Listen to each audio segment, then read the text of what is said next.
você chegou, hoje sou eu, todos iguais, perante a Deus.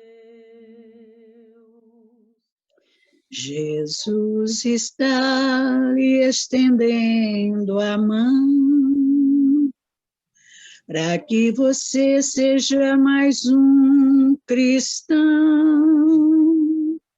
e um dia encontre este caminho azul, irá levá-lo à paz e à salvação.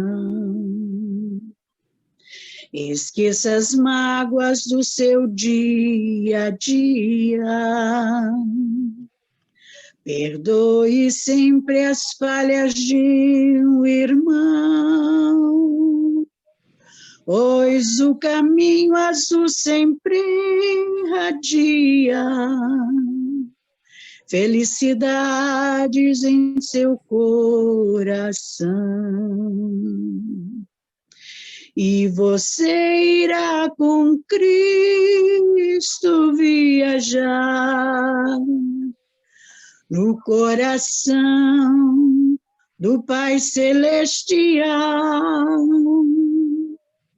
e das galáxias sentirá pulsar a paz.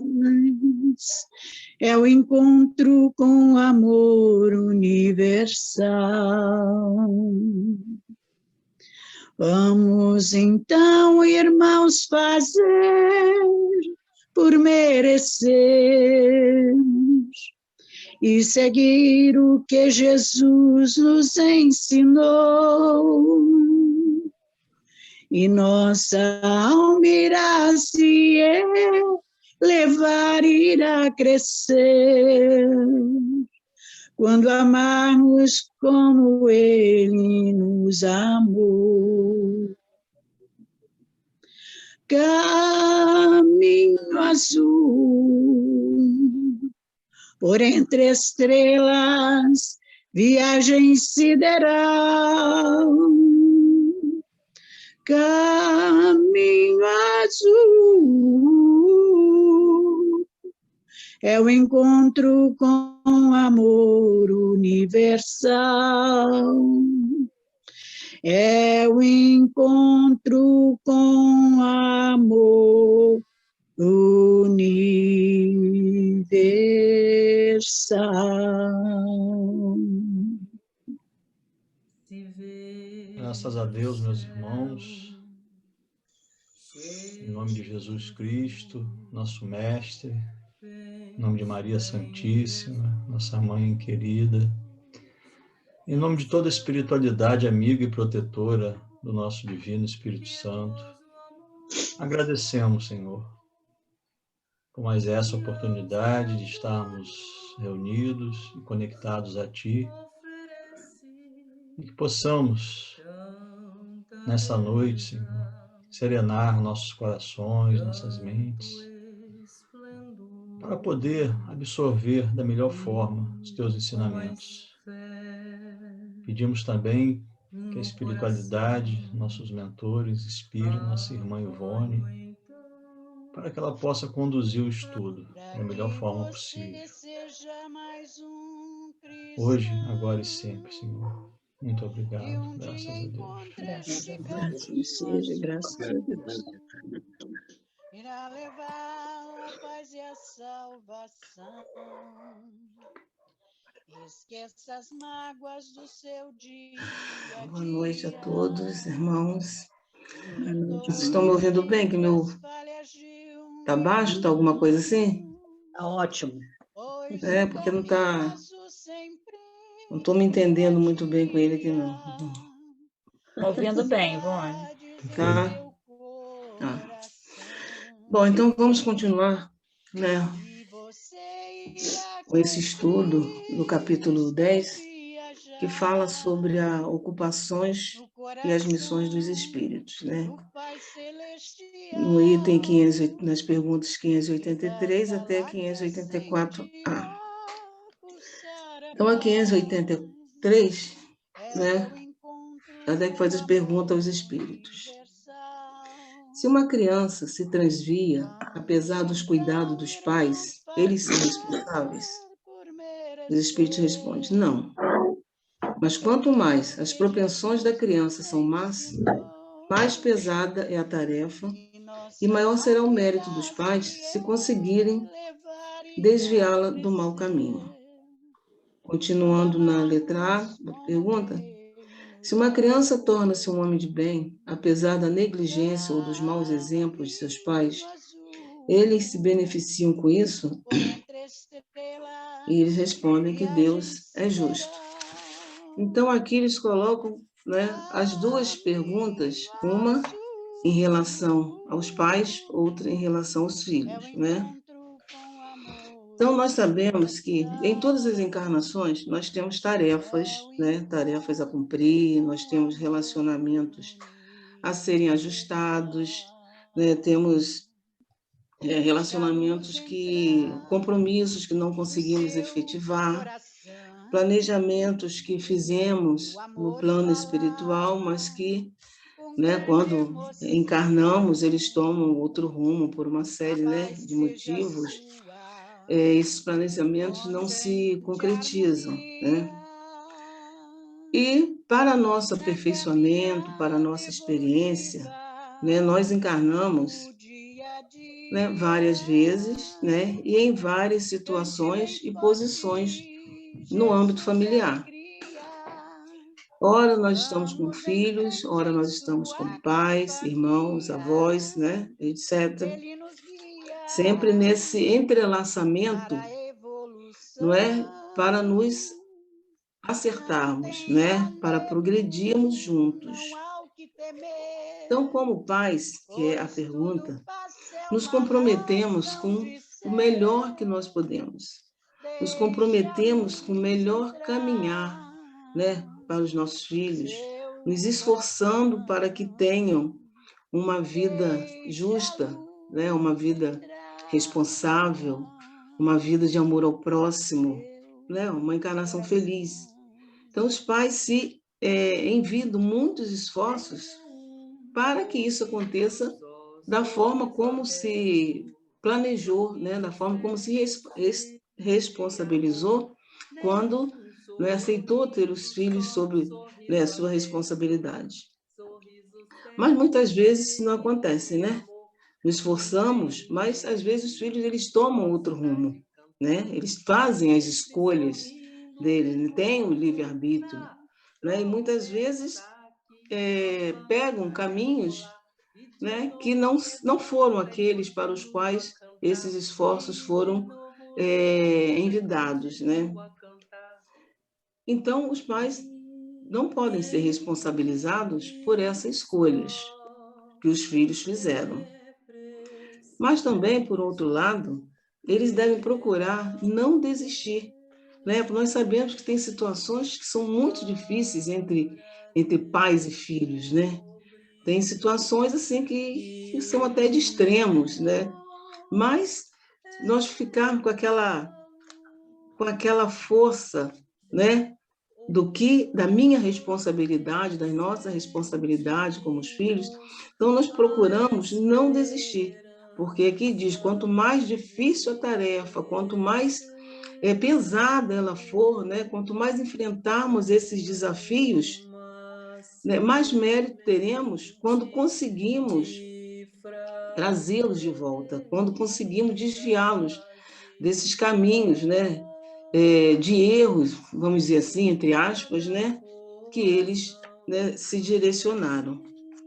Então, se os filhos, mesmo com essa orientação dos pais, com esses esforços, optarem em seguir um caminho não muito bom, né, essa foi a escolha deles.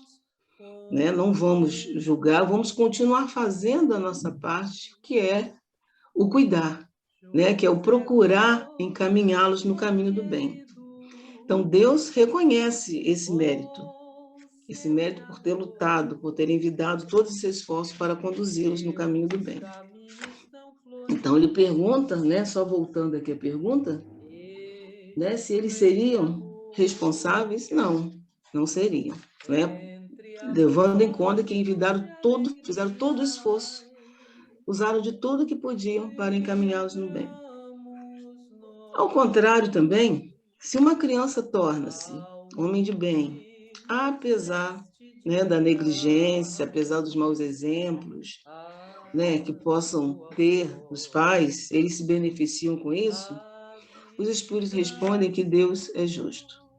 Porque Deus observa todos os esforços, né, e entende também a maturidade espiritual de todos nós.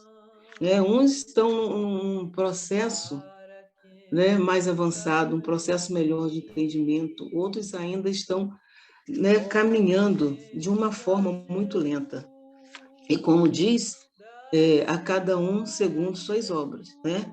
Quem terá o mérito, no caso, é o filho, assim como os pais tiveram o mérito quando se esforçaram para conduzir o filho no bom caminho, o filho também terá o mérito quando, apesar de não ter toda essa orientação, ele conseguiu por si, ele conseguiu crescer, ele conseguiu evoluir e buscar um caminho, né, melhor para ele. Quer dizer, os pais, nesse caso aí, responderão por sua omissão, responderão por sua negligência, né? A doutrina também nos mostra, nós sabemos que os pais de hoje já foram os filhos de ontem, né? E vice-versa.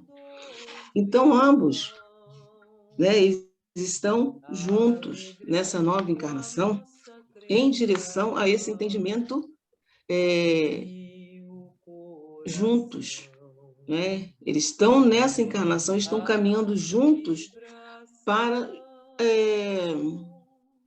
apurarem, para acertarem, né? Para descobrirem esse amor um pelo outro, esse amor que existe entre pai e filho, por mais que tenha essas confusões, né? Mas o amor está ali, o amor presente, o amor de mãe, de pai é muito grande. E o amor de filho para pai e mãe também é muito grande. Então, se no momento pode estar acontecendo alguma dificuldade, mas no final eles têm que falar mais alto, porque é forte demais. Então, eles estão juntos em direção a essa evolução espiritual, não é? Tem uma fala lá do Miramês que ele diz: o que estão servindo de mestre para eles, se retrocederem no tempo, se fizerem uma regressão, vão observar que também já tiveram essas mesmas falhas, também tiveram essas mesmas dificuldades em aprender as leis de Deus, aprender as leis de Deus e vivenciar essas leis, né, nessa relação de pai e filho, nessa relação do âmbito familiar.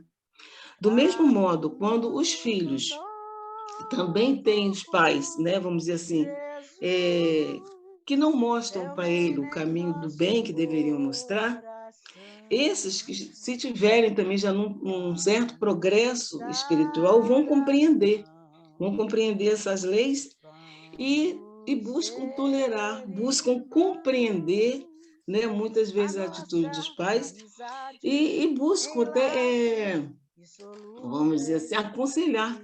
Em quantas situações nós temos filhos que vão aconselhar os pais, e não é por aí, né? Eu me lembro, eu tenho assim, duas situações simples, né? Porque nós temos casos muito complicados. Mas o meu sobrinho, por exemplo, quando ele era assim, mais novo, adolescente, que ele ia para o colégio, ele não entrava em sala de aula, né? Ele queria saber de jogar bola, ele vivia na quadra, sabe? Minha irmã, muitas vezes, ela tinha que sair do serviço para dar aquelas incertas nele. E toda vez que ela ia no colégio, não era perto, era no Cefete, distante aqui do centro, ela dava aquelas incertas nele na quadra. Ela pegava, levava até a sala de aula. Ele ficava muito danado da vida, né, perante os colegas, a mãe levar na sala de aula. Mas isso foram várias situações. Mesmo assim, quando ela ia lá, ele não estava. Isso ela fez muitas vezes, até ele entender, não é, realmente o que ela estava fazendo, qual o esforço dela de fazer aquilo era para o bem dele. E realmente acabou, ele entendeu e é um garoto espetacular. Esse mesmo sobrinho, quando era mais novo ainda, que a minha irmã, ela fumava, um determinado ele virou para ela e falou assim: você não pode mais continuar fumando. E ela falou assim, você não acha que você está muito pequeno para me dar ordem, não? Ele, mas eu vou dar sim, falou.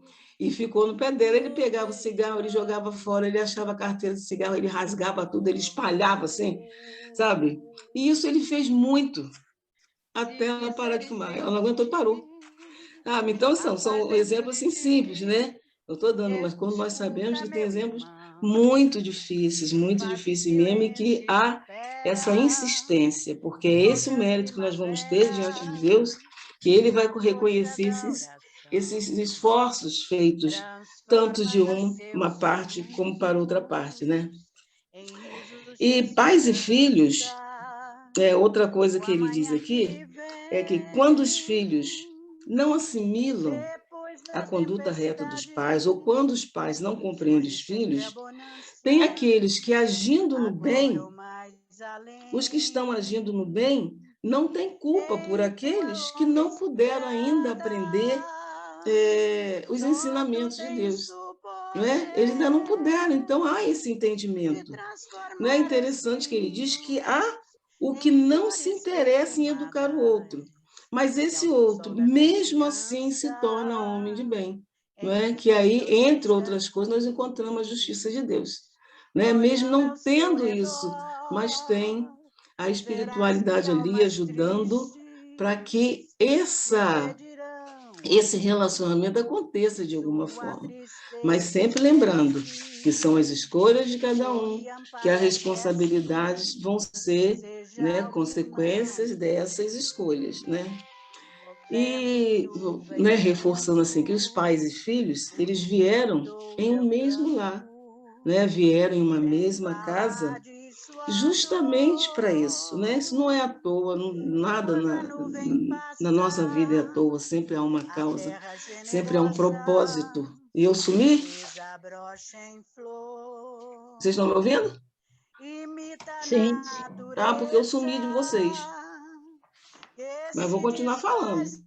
Vou estar te ouvindo. Tá tranquilo, Ivone, aqui não mudou nada não, tá tudo certo. Eu não estou me vendo.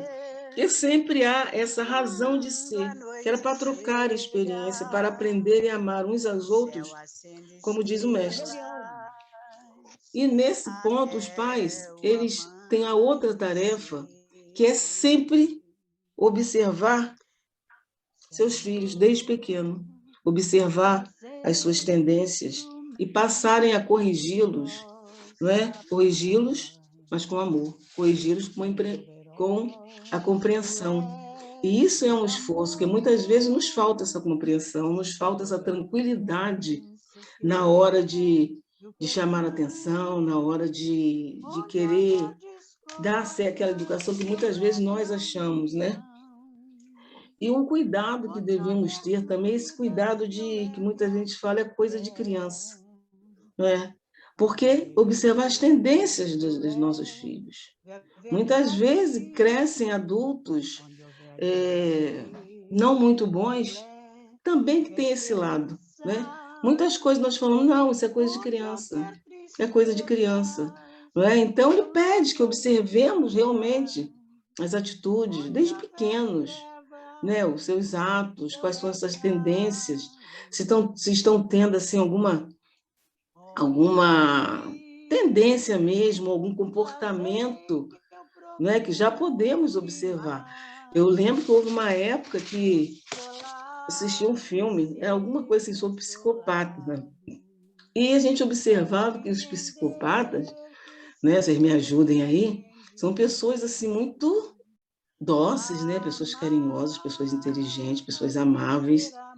E quando finalmente se deparavam com a verdadeira personalidade, né, que todo mundo se assusta, gente, incrível, não pode ser. Se fizesse um retrocesso, vamos voltando na vida dessa pessoa, lá ainda em criança, nós vamos encontrar muitas coisas, né? Encontrar aquela criança que gosta de jogar o gato na parede, tem coisas bem complicadas mesmo que as crianças fazem e que nós temos que ter essa atenção, né? Porque coisa de criança é uma coisa, agora coisas de criança é outra coisa. Saber o que é realmente que são coisas de criança, né? Então pede muito que tenha esse cuidado com os nossos filhos, né? Ivone, Oi. eu acho que também, né, a gente que é pai, a gente já foi filho, continua sendo filho, né? São missões que não que se complementam, né? A gente recebe o ensinamento quando criança e aí a gente leva aquilo, né, o resto da nossa vida e transmite aquilo para os filhos, né? E muitas das vezes esse jeito de ser, né, se manifesta logo da criança, né? E aí cabe a gente direcionar aquela criança como se fosse uma árvore que está crescendo e às vezes os galhos começam, né, ir para o lado de uma fiação ou entrar pela casa de alguém. Então a gente tem que ir aparando, né, para essa árvore poder crescer, né, crescer para o alto, né, para a direção certa. Então é uma responsabilidade muito grande, né, como você está colocando aí, mas ao mesmo tempo também é gratificante, né, quando a gente vê que as coisas estão acontecendo, né, é muito legal. E a gente também tem que ter certeza que a gente está sendo sempre ajudado, né, pela espiritualidade na nossa missão, né, tanto de filho quanto de pai, né. E é uma caminhada longa aí que a gente precisa fazer, né.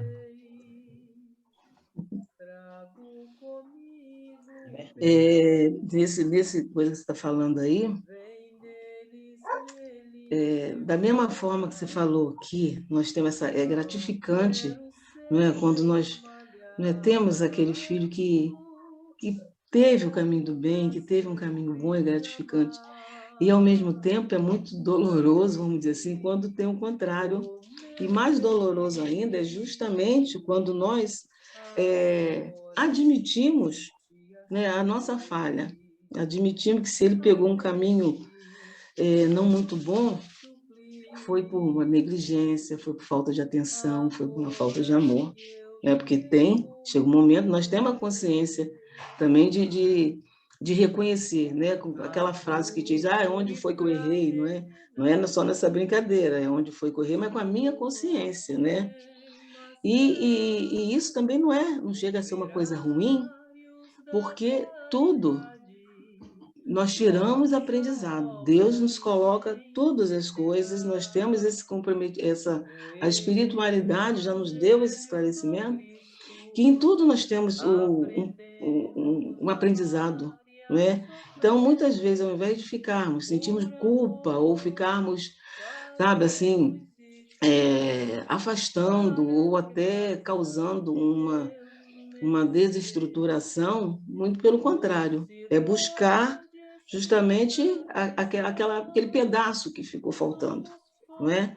E mais ainda com a certeza de que Deus sempre nós temos um recomeço. Então isso é uma força muito grande que nós temos, né? Que faz levantar e faz caminhar e faz agir novamente, porque é esse o recomeço, que essa oportunidade de recomeço que nós temos, não é?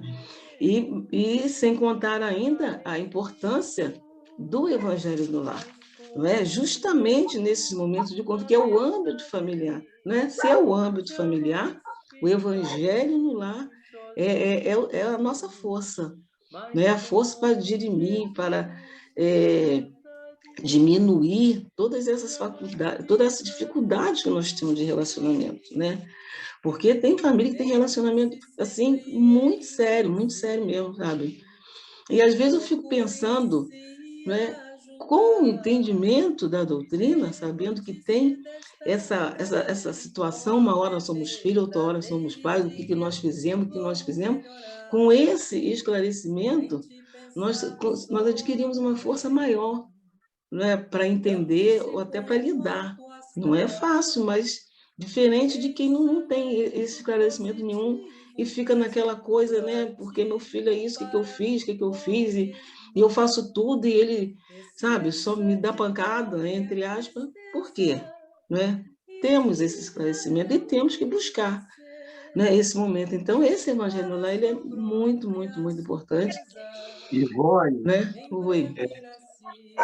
Estava hoje à tarde por acaso, eu estava passando aqui na Copa do Canto dos Meus Pais, E aí tava vendo um trecho de um filme bem antigo. E aí nesse filme tem uma cena em que a mãe ela é alcoólatra e ela esconde garrafas de bebida em casa. E o filho é muito novo, ele não tem nem 11 anos, mas ele é muito maduro. E chega uma hora que eles brigam lá, ela acaba dando um tapa no rosto dele, ele fica muito chateado. Aí chega uma hora que ela joga a toalha e fala, olha, eu tenho um problema muito sério. Eu não ia explicar para uma criança de 11 anos o que é alcoolismo, mas eu preciso que você me aceite de volta, porque se você me aceitar, eu sei que eu vou ter força para resolver. E a gente vê muito isso, muitas vezes, em que a criança ou adolescente, em muitos aspectos, é mais maduro do que até os próprios pais. Numa situação assim tão incomum, né? E aí a gente vê também a questão das reencarnações, a maturidade espiritual de cada um, como também influencia, né, na relação. Eu tenho amigos de infância em que o filho é bem mais maduro que os pais, por exemplo, principalmente que a mãe. Então, assim, até hoje, ela está bem idosa, ele está com a minha idade, mas a postura dele de vida é muito mais madura que a dela. Ela parece que estacionou na pré-adolescência em muitos aspectos e ele tem uma visão mais... Ele é que dá maturidade à relação mãe-filho. Tem muito isso mesmo, né? Eu acho que todo mundo tem em casa um exemplo assim, né? De filho, de neto, que está sempre dando uma puxada de orelha, né? Em todos nós, né? Gente, então, quer acrescentar mais alguma coisa nesse item? Não, eu Fala, acho que a Conceição. gente tem que ter e não pode perder também a visão de espiritualidade, né? Aquele ser que está ali, ele é um espírito que veio, como você colocou, a gente assume compromissos como mãe, como pai, como filhos, né? Mas que a gente sabe que no momento, muitas vezes, aquele compromisso assumido, de alguma parte, não se consegue dar conta. Né? Por exemplo, esses filhos que eles não conseguem corresponder aos anseios dos pais, apesar de todos os esforços, a gente tem que entender que são espíritos, que talvez nessa reencarnação eles não estão conseguindo dar conta daquilo ali, né? Daquela responsabilidade, daquele compromisso que ele assumiu com a própria evolução. Né? Então, é doloroso, como você colocou, né? A gente tem a ideia de que é tudo muito linear. Meu filho nasceu, eu vou ensinar isso, vou ensinar aquilo, eu vou fazer o evangelho lá, eu vou dar uma educação moral, religiosa a ele, e ele vai, a arvorezinha vai crescer retinho, né, o pinheirinho. Mas a gente não pode perder essa visão de que é um ser diferente, é um espírito, que no momento ele tem uma trajetória espiritual, né, que num certo dado momento da vida, ele também vai chegar numa encruzilhada. Encruzilhada essa que não depende dos pais, né, que caminho ele vai tomar, mas é uma decisão dele. Né? A gente tem que estar muito preparado para isso, porque a escolha pode ser boa, mas a escolha também pode ser muito dolorosa. E aí a gente tem que ter humildade. Aí entra a questão que a gente estudou na segunda-feira, né, Valquíria? Da gente baixar a expectativa. Né? Isso mesmo. Suportar aquela pessoa. Compreender que nessa reencarnação ele não deu conta daquilo ali. Uma outra reencarnação na próxima. Teremos outra oportunidade para a gente retomar o caminho. É muito difícil, né? Essa coisa de criação, de filho, não existe fórmula. Né? Eu vim de uma família muito grande, éramos muito. Meu pai era um homem assim, ele Ele era católico, de família católica, por muito tempo, né? Aquela coisa rígida. Então, ele criou os filhos ali muito numa rigidez. A gente não ia à praia, a gente não ia à festa, a gente no carnaval fazia retiro. Então, ele não admitia que ninguém fumasse, que ninguém bebesse. Depois ele se tornou espírita. Por quê? O que levou ele para o espiritismo? Porque aos 13 anos de idade, um irmão meu começou a beber. Olha só. Aí como que um homem da antiga, um pensamento completamente, né, não conhecia, não tinha essa visão que o espiritismo dá, como que ele ia aceitar um filho com 13 anos começar a beber, enveredar pelo alcoolismo? Então, assim, foi isso que fez ele buscar o espiritismo, e aí, então, assim, ele passou a viver o espiritismo, a fazer também do jeito que ele era, quando era católico, ele passou a colocar aquilo para todo mundo, mas cada um tem seu caminho, né? Mesmo depois disso, filhos bebem até hoje, né? Tem o vício do fumo, tudo, né? Mas assim, não tem uma fórmula certa. E a gente tem que ter, enquanto pai e mãe, a gente tem que ter muita consciência disso. Embora doa bastante, né? O que a gente quer é que os filhos, né, aceitem, vivam ali do jeito que a gente, né, ensina, a gente coloca as coisas, porque, na verdade, a gente não quer ver um filho sofrer, né? Mas a gente tem que entender também que aquele espírito ele tem uma trajetória a cumprir. E talvez aquele sofrimento faça parte dessa trajetória. A gente tem que ter essa humildade também, essa compreensão, e não ficar se culpando como você. Conceição, eu queria puxar até por causa do mês mesmo desse tipo de conscientização, e a gente vê muito depoimento de meninos, homens, mulheres já adultos, né? Esses dias eu vi um documentário com pessoas acima dos 70, dos 80 anos, e que tiveram que lidar com a relação familiar na década de 40, né? Na década de 50, como sendo pessoas homossexuais, pessoas gays. E tinha muito sofrimento, né? Botava-se muito para fora, muito caso de violência, teve caso de batia-se muito, né? E o que acontecia é que essas pessoas eram empurradas para um gueto, né? Porque era dentro de casa. Hoje houve um amadurecimento social muito grande, mas antes a própria sociedade também jogava para o gueto. Você perdia tantas oportunidades, eram tantas portas fechadas só por se ser o que se era, que a única saída era realmente o gueto. E o gueto é um lugar sem regra. Assim, é um lugar que você vai onde vão aqueles degradados, aquilo que a sociedade não quer. E, especificamente, esse documentário são pessoas que tiveram uma vida muito bem sucedida, apesar de tudo isso. Então, tem 30 anos de casamento, 40 anos de casamento, outros. E eles colocando a importância da cura da relação com a família, apesar de tudo. O fio condutor, que no final das contas ficou de todos eles, é justamente isso que você colocou. Foi de um lado ou de outro, alguém entendeu que dentro da jornada de vida, né, daquela pessoa ou daquela família, aquilo era mais fácil, mais difícil de entender. E o que se ouvia muito também pai e mãe falando o seguinte: meu problema não era o fato de ser gay, meu problema é que eu sabia que você ia sofrer muito, então eu achava que se ficasse batendo em você, tentando corrigir de alguma forma, você não ia passar por aquele sofrimento todo que eu sabia que você ia passar, porque o mundo é cruel, o mundo não é aqui em casa.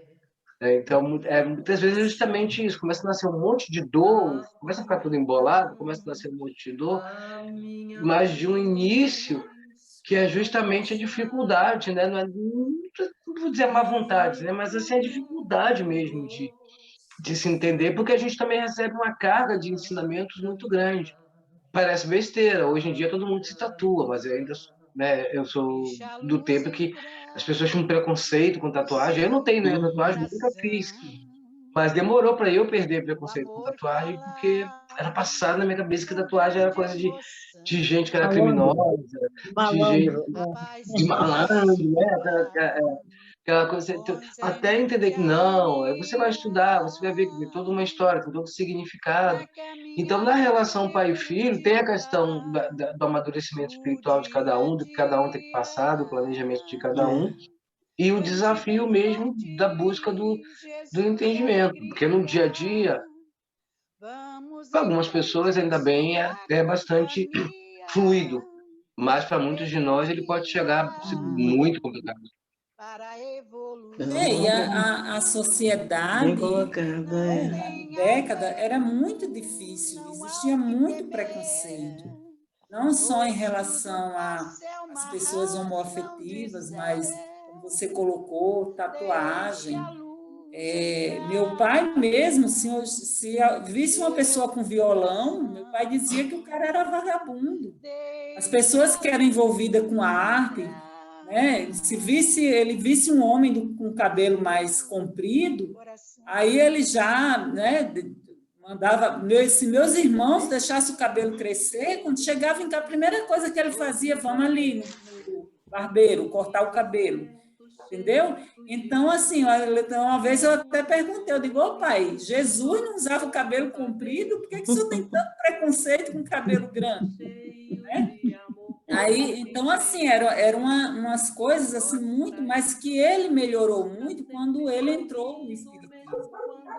Com a própria sociedade, a mulher, né, a questão do divórcio que não existia, a mulher que era desquitada, ela era muito recriminada, os filhos que nasciam daquela relação, porque não podia mais casar, então as pessoas, né, formavam uma nova família, mas sem nenhum respaldo jurídico oficial, porque não podia casar novamente. Então, aqueles filhos que nasciam daquelas uniões eram considerados bastardos, quer dizer, você já nascer com um estigma. Então, isso é muito complicado. Criava-se muitos dilemas, muitas dores, né? Que isso aí eu acho que em reencarnações para reencarnações ainda está assolando aí, porque isso interfere muito nas relações familiares, né?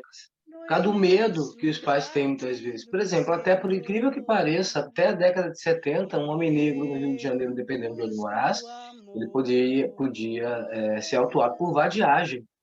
Ou seja, que era uma coisa que era mais para o próprio termo malandro, né, que a gente usa, mas o termo malandro, no geral, o malandro era aquele cara que queria fazer tudo que o homem branco fazia, só que tudo que ele fazia era criminalizado. A música dele era criminalizada, o trabalho, ele ir e vir era criminalizado. E aí a gente pensa assim, mas isso aí foi até a década de 30, 40, o que é logo ali. Mas até a década de 70, você tinha muitos casos de homens negros que trabalhavam, né, até muito conservadores na sua postura de vida, que de repente estavam no lugar errado, a polícia parava, está fazendo o quê? Vadiagem. Na segunda anotação por vadiagem, aí perde o emprego, fica difícil criar os filhos. Isso tudo interfere no relacionamento da família, porque a tendência é que o pai fala o seguinte, não vai por aí porque você vai sofrer. Muitas vezes não é nem pelo preconceito, mas um medo aquele modelo, né? De pessoa de bem era aquela que tinha que estar dentro da caixinha, né?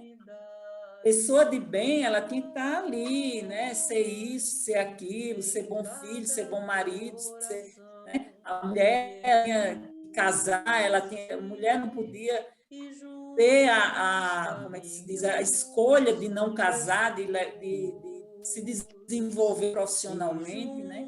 Nessa época aí, mais para trás, então era muito difícil. Quantas mulheres não eram descriminalizadas porque resolviam estudar, resolviam enveredar por uma vida profissional e, às vezes, escolher uma profissão que, na época, era profissão de homem, não era para mulher. Engenharia. Uhum. Acho que, inclusive, assim, dentro da nossa sociedade, foi um desafio muito grande para as famílias ao longo do tempo, porque dando um olhar honesto em relação à nossa sociedade, muitas vezes a mulher ela se vê em condição mais difícil a sua própria revelia. Certa vez estava conversando com um grande amigo meu, bem mais velho do que eu, pai de um amigo meu, e ele conversando sobre a própria mãe dele, de como ela se tornou uma pessoa muito amarga. Mas como eu conheci a história, eu coloquei, olha, era uma pessoa extremamente conservadora, que fez um casamento dentro de todos os padrões, fez tudo certinho, assim, no sentido de repente, o esposo resolve se divorciar, e aí é ela quem carrega aquele peso. Então, por exemplo, é o primo, o vizinho, que já quer tomar uma liberdade com ela, porque acha que ela está sozinha, então é uma mulher desprotegida.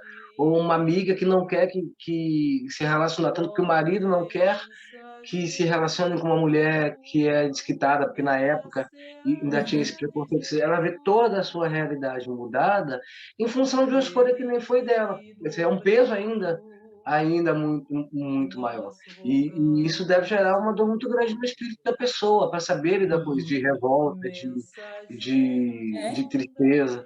E leva, né? A gente leva isso de uma vida para outra. Essas dores, essas mágoas, né? As dores da alma, a gente leva de uma vida para outra. Então, quando a gente reencarna, a gente também traz aqui. Traz isso no perispírito, tudo gravado, essas mágoas. E é triste a gente perceber que muito desses fatores aí que vocês estão comentando, que está muito bacana, ainda tem umas mentes querendo trazer, né? De volta. Esses conservadorismo, entre aspas, né? Que, na verdade, não são, é só sabe, uma capa, né? Para se manter em algum lugar, querendo trazer de volta umas coisas assim, que realmente fica complicado a gente entender, mas muitas coisas estão querendo fazer, né? Esses retrocessos, né? Dessa forma. Então, vamos continuar na 584. A 584 também tem diz assim: qual pode ser a natureza? E já vai entrar nessa parte assim, dessas coisas que nós estamos vivendo, né, das calamidades, dessas situações, né? E diz: qual pode ser a natureza da missão do conquistador, que só tem em vista satisfazer sua ambição e que, para atingir esse objetivo, não recua diante de nenhuma das calamidades que vai acarretando? O Espírito responde: na maioria das vezes, ele é apenas um instrumento de que Deus se utiliza para o cumprimento de seus desígnios. E essas calamidades, algumas vezes, são um meio de fazer um povo progredir mais rapidamente. A outra questão: aquele que é o instrumento dessas calamidades passageiras e é alheio ao bem que delas pode resultar, uma vez que não se propôs senão sua meta pessoal, apesar disso, tirará algum proveito desse bem? Cada um é recompensado segundo suas obras, o bem que desejou fazer e a retidão de suas intenções. E tem a nota aqui de Kardec, né? Os espíritos encarnados têm ocupações inerentes à sua existência corpórea. No estado errante ou de desmaterialização, tais ocupações são proporcionais ao grau de adiantamento. Uns percorrem os mundos, instruem-se e se preparam para uma nova encarnação. Outros, mais adiantados, ocupam-se do progresso, dirigindo acontecimentos e sugerindo ideias que propiciem esse progresso.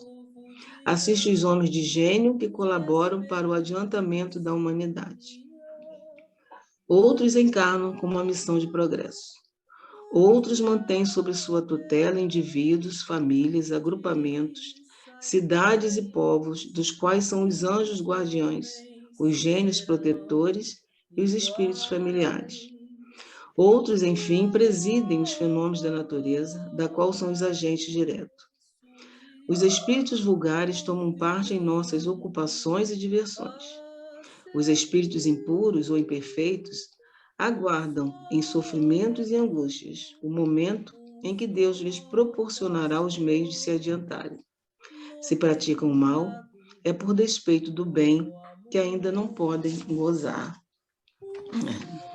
Então, a gente observa que nessa parte última aqui, Kardec ele faz uma observação sobre sobre os vários níveis evolutivos, né, do espírito, né?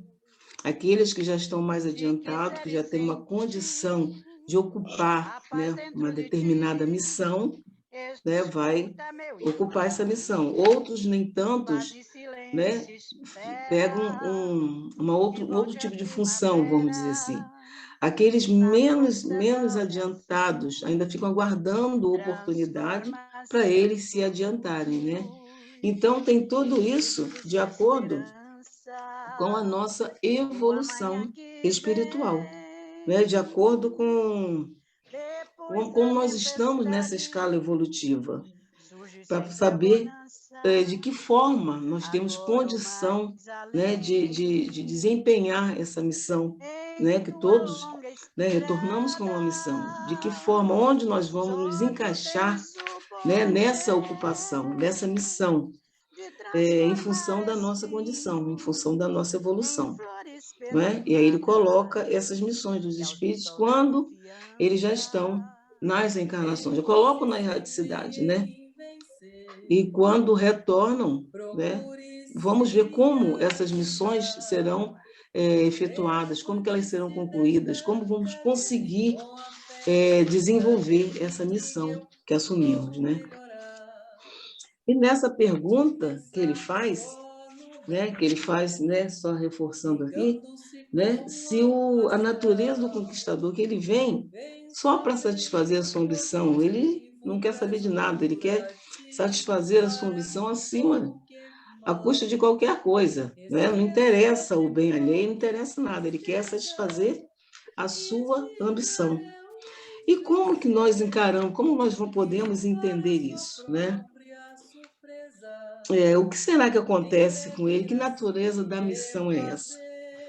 A espiritualidade, ela sempre reforça, de uma forma clara, está sempre nos mostrando que, na verdade, novamente, ele vai falar que é cada um segundo suas obras, né? Eu vim com essa missão, desempenhei de uma forma ou outra, eu vou responder da forma ou outra que eu consegui fazer.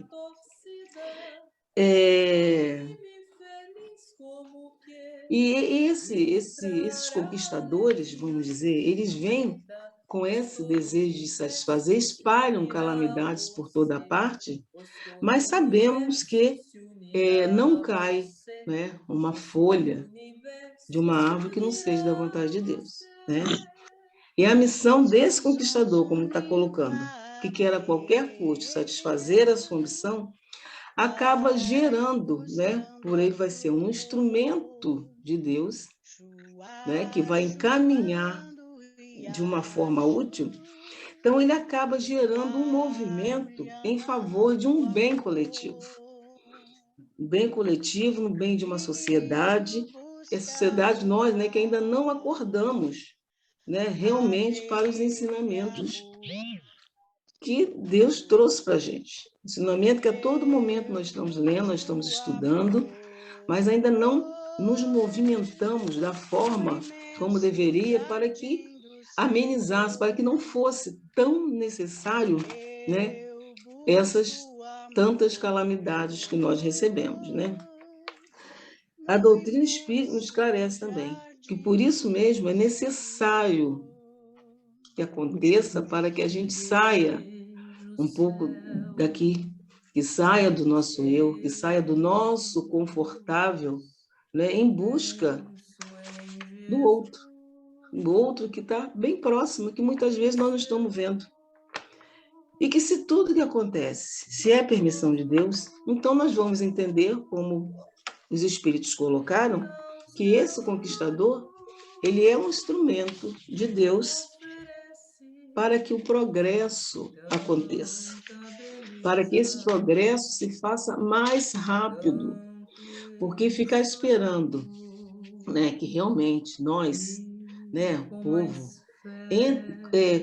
siga realmente os ensinamentos, é muito lento, porque às vezes parece que a gente está indo para frente, daqui a pouco parece que que a sociedade está indo para trás. Não é? Parece que nós estamos fazendo um movimento bem, daqui a pouco acontece uma coisa que a gente não entende nada, a gente fica, meu Deus, o que está acontecendo com o mundo, o que está acontecendo com o povo, o que está acontecendo, sabe, com o homem. Então, é necessário que aconteça para que haja esse movimento de desenvolvimento, de progresso, para que ele aconteça de uma forma mais rápida, coisa que, se não fosse isso, talvez demorasse séculos para que acontecesse esse progresso. É a lei, né? A lei. E tem aquela que diz, o escândalo é necessário, é daquele que o causa, mas ele é necessário, né? As coisas que nós passamos, é necessário que passemos, para que os desígnios de Deus sejam cumpridos. Mas ai daquele que é o causador dos escândalos, mas ele é necessário, né? O pontapé que a gente leva, né? Muita coisa acontece de bom também, não é só de ruim. Acontece muita desgraça, mas muita coisa vai para frente também, quando existe um escândalo, né? Agora, é daquele que seja, porque ele vai responder. Quem venha, né? É daquele por quem venha. Mas ele é necessário. Isso aí. Ivone, quando você falou do Conquistador, né? Eu lembrei aqui do livro A Caminho da Luz, né? Que vai narrando, né, os vários conquistadores, né, que se passaram pela humanidade. Em particular, eu lembrei do Napoleão Bonaparte, né, que tinha uma missão grande, né, de precursor do espiritismo, né, depois abriu caminho para Allan Kardec e acabou desviando completamente do foco da missão dele, né, e teve uma missão exatamente focado, né, na ambição dele, na ambição política, né, de conquista, né, de invadir outros povos, né, e, enfim, se desviou da missão dele, entendeu? E isso é muito atual, né? A gente vê até hoje isso, né? Os conquistadores, às vezes até eleitos, né, que partem para esse caminho, né? E agora é aquilo, né? Existe o karma individual, né? Nosso, as coisas que a gente faz e que a gente sofre as consequências, existe o karma coletivo, né?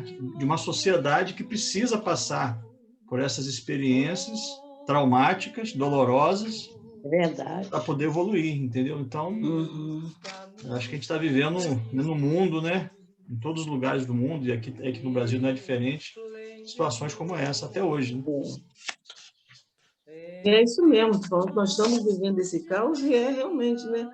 Remédio da margem. Remédio da margem que a gente tem que tomar. E justamente para a gente poder entender, né, por que acontece todas essas coisas, justamente para que aconteça essa evolução, senão a gente fica perguntando onde está a justiça divina nisso, né? Onde está? Porque nós sabemos, existe também a lei de destruição, que vai ser uma lei de construção, né? Para que a coisa aconteça, senão justiça divina fica onde? A gente está vendo tanta coisa acontecendo, a gente está vendo tantos, né?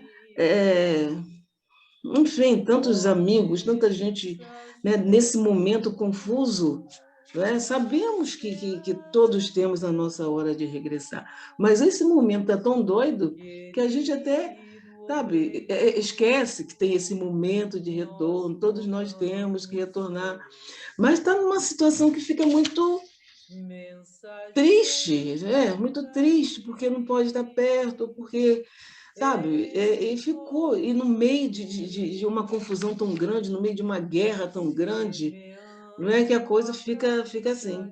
Então, esse momento mesmo que você falou, essa pandemia, outras calamidades, outras tragédias, eles realmente nos mostram como ainda estamos distantes, né, dos ensinamentos de Deus. Nós estamos distantes. Muito ligada à matéria, né? A gente fica ainda estamos. Nós observamos, então, cada calamidade que vem. Não nos preparamos para uma partida. A gente quer ficar na terra de qualquer maneira e quer os mortos comer com a gente. Por isso, esse medo. Aí fica todo mundo com medo de morrer, coisa que não devia existir mais. Né? Porque a situação, né, em si, o negócio muito... Não, mas é só medo de morrer, de perder. Quando nós estivermos livres disso aí, as calamidades não terão mais, porque você não vive tensa de medo, você não é tão agarrada mais. que você sabe que ela não existe, né? Mas a gente ainda não está preparado. A gente quer matéria, a gente quer essa vida material que a gente viveu com as pessoas, não quer perder, e também não quer ir, né? Ninguém Não, quer. e também nós não estamos vivendo nesse momento de tranquilidade, o que torna a coisa pior, não é? Porque quando você não está num momento desse, é mais fácil entender, é mais fácil, você está perto, você tem as pessoas do seu lado, você tem um abraço, então não é tão doloroso, né? Quando E você isso não está mostra passando, realmente, mostra assim, que realmente estamos muito afastados da lei de Deus. A gente vai observando quanta... É um tumulto, é um tsunami, é muita ganância. A gente está observando muita ganância, muita luta pelo poder, muita luta. Parece que as pessoas querem dominar os outros, querem ter domínio, sabe, sobre o povo. Nós estamos vivendo uma briga que não tem tanta necessidade.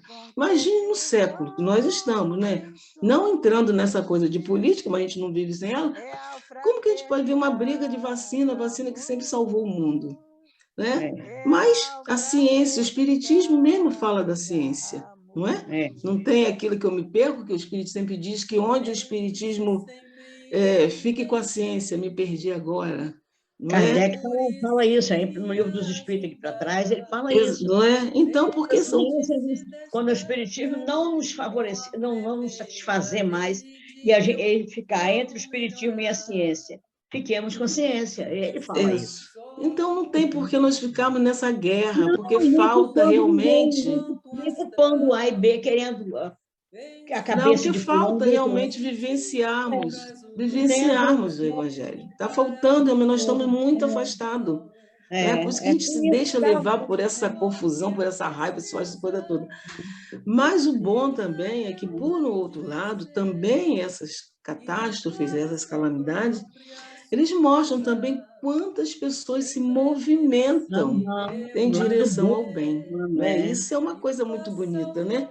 Quantas pessoas que formam... Ela traz ensinamento, ela não vem só para castigar. Não, tem os dois lados, né? Tem todos os lados. Dentro do que está acontecendo, o que é que nós aprendemos, né? É o que a gente não faz. Não para pensar, né? Para ver o lado bom. Porque existe o lado bom que Deus castiga. Com certeza. A gente observa, né? Isso aí. Quantos grupos... popular que não se faz um omelete sem quebrar os ovos, né? Tem. Se o mundo tem que se regenerar, vamos ter que fazer alguma coisa. Tem que alguma situação ser criada para isso, para regeneração, para mudança. E a gente não quer. Mas nós observamos, né? Tudo está em nós. A verdade é essa. E isso mexe. Tá mexe, porque isso, como eu estava falando, quando a gente vê quantos grupos de oração foram formados, mandando, então, sabe, a positividade, mandando força, mandando fluido. Então, quer dizer, ao mesmo tempo que houve esse afastamento, houve uma união muito grande nesse sentido. Né? Quantas pessoas se movimentando para levar mantimento, quantas pessoas abrindo suas garagens para fornecer, para fazer quentinha. Né? Então, a gente vê que às vezes foi preciso acontecer para também que haja esse movimento. Tudo, porque muitas vezes nós vivemos assim, vivemos bem, somos pessoas do bem, vamos vivendo a nossa vida, preocupados com os nossos afazeres, nossos trabalhos, e estamos na nossa tranquilidade. Né? Mas quando acontece uma coisa, assim, todos se movimentam, E aí nós vamos ver que é em direção a isso. Que precisamos disso, precisamos da união, precisamos do acolhimento, precisamos dessa fraternidade que, ao mesmo tempo, toda essa situação, ela promove. Ela faz com que esse progresso, não só o progresso da sociedade, mas o nosso progresso interior, ele realmente se faça. Porque não tem como acontecer tudo isso se a gente continuar sentada, sabe, na nossa vidinha, o que mais não pudermos fazer de sair, mas tem muitas coisas que podemos fazer. E isso existe, isso está aí, mostrando para todo mundo que tudo é capaz, que nós somos capazes de tudo. Fala, Dona Maria. Para se fazer uma faxina, você tira tudo do lugar. para Então, depois voltar tudo para o lugar de novo. Então, o mundo parece vamos tudo outra vez, fascina, entendeu? Está sendo fascinado o mundo. Interessante, A é. gente tem que É. se colocar na posição que Deus nos permite estar, orar e pedir a Deus para que Deus possa colocar tudo no lugar e que a gente esteja junto também ajudando nessa, não é? Com o nosso pensamento, com as nossas orações, ajudar de algum modo a colocar isso tudo no lugar, entendeu? E existe muita coisa boa ainda, tem muita gente boa no mundo, é porque a mídia só mostra as coisas ruins, mas as coisas boas estão tudo acontecendo por aí. Está mostrando muita coisa boa também, até a própria. Um lado. Está mostrando coisa boa também. O lado desarrumado e o lado que está arrumando. Então, nós vamos ficar do lado que está arrumando, né? O espiritismo está procurando arrumar. Então, nós vamos do lado do espiritismo para ajudar a arrumar. Gente, então é isso. Agora eu estou olhando, já terminamos? Já deu 9 horas aí? Já. Gente, que bom ouvir vocês. Nossa, Foi tão bom, né? Muito legal. Valeu aí, todos vocês. Obrigado, Obrigada, querida. Quando Valéria coloca lá, querido, estou lembrando que o estudo seu é hoje. Eu falo, ai, meu Deus. Mas foi muito bom ter vocês. Muito bom. Foi excelente, Boni. Você com essa vozinha calma, vai assim, ó. Não é? A pessoa vai relaxando, vai se adaptando, vai tudo dando certo. Vai relaxando. E olha que esse, para mim, é um tema difícil. Não é mesmo? Porque tem muita coisa que quando você vai, olha, a princípio você vai olhar a justiça divina e pelo olhar da gente, né, o que a gente vê como justiça, o que a gente vê como bom. Estava até lendo na Gênesis ontem, exatamente esse trecho, porque Deus permitiu que os animais se alimentassem de outros animais. E aí coloca que, para a gente, parece uma coisa muito ruim, porque a gente olha com o nosso olhar do que é bom, o que é ruim, o que a gente poderia fazer melhor.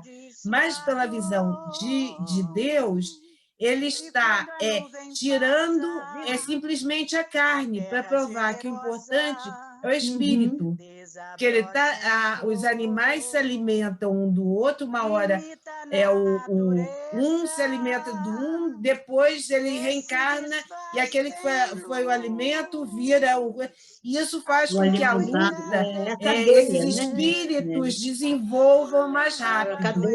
Para mim foi uma coisa assim, interessantíssima, encaixa nisso, que está me fazendo compreender essa parte que às vezes eu acho que é uma injustiça divina e, na verdade, não é. É uma falta do meu conhecimento e entendimento, porque para a gente ainda não é tão simples. Né? Para mim, que estou começando, às vezes, para quem está há muito tempo, que já estuda doutrina, talvez tenha uma facilidade maior de compreender isso.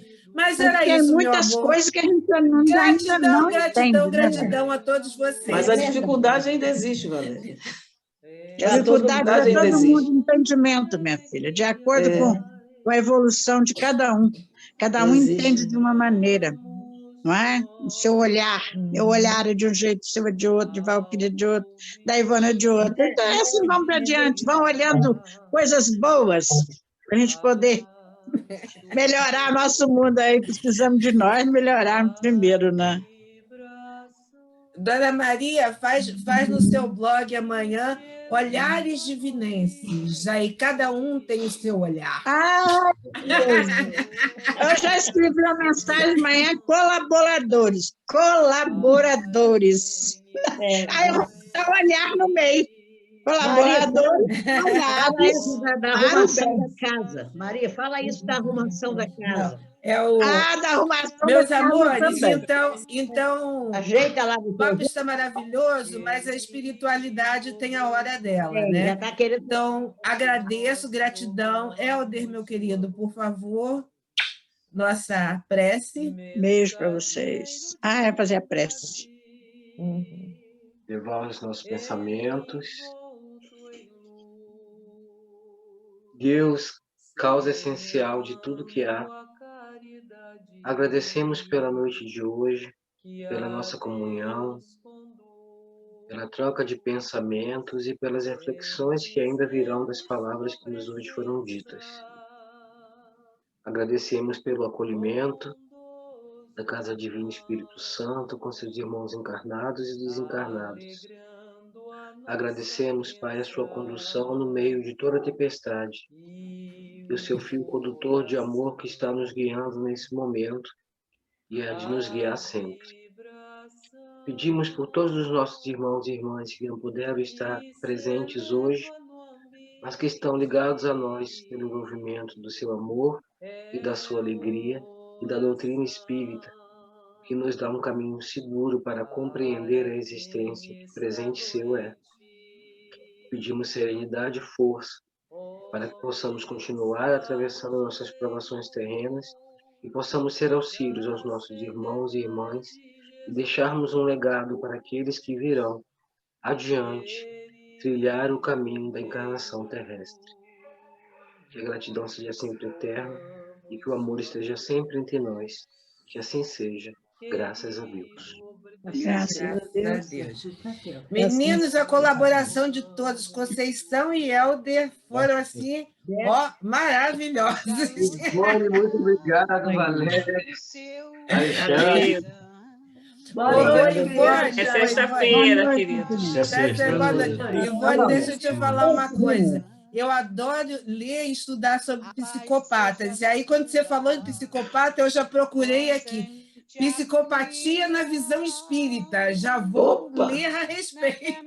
Eu também. Boa noite. Até sexta. Boa noite. Alessandro, Obrigada a todos. É sexta-feira, né? Se Deus quiser. A gente podia falar, eu e o Léo, sobre a Semana Espírita.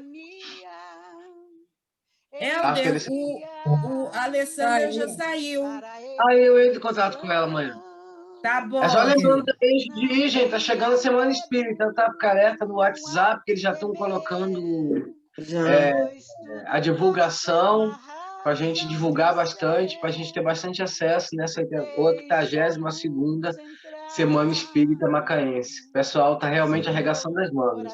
Ah, legal.